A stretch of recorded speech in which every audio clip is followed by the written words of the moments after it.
బేసిక్‌గా ఒకటి ప్రజల ఆలోచన ధోరణి బట్టి ఉంటుంది.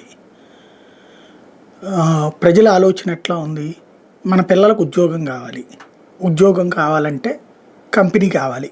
కంపెనీ కావాలంటే ప్రభుత్వం తక్కువకిస్తేనే వస్తాయి కంపెనీలు.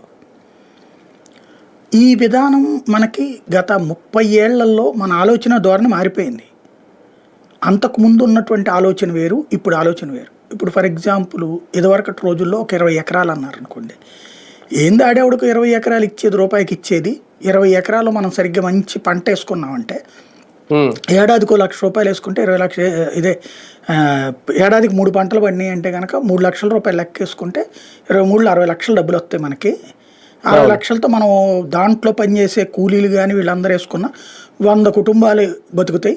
100 కుటుంబాలు లెక్కేసుకుంటే కుటుంబానికి నలుగురు లెక్కన వేసుకుంటే 4,000 మంది ఇక్కడ బతికేస్తారు మనకి అని లెక్కేస్తారు. అప్పుడు 400 మంది అంటే 400, 100 × 4 400 మంది బతుకుతారు అని అప్పుడు లెక్కలు వేసుకునేవాళ్ళు. ఇది ఆనాటి ఆలోచన. అప్పుడు భూములు ఏమంటే ఇచ్చేవాళ్ళు కాదు.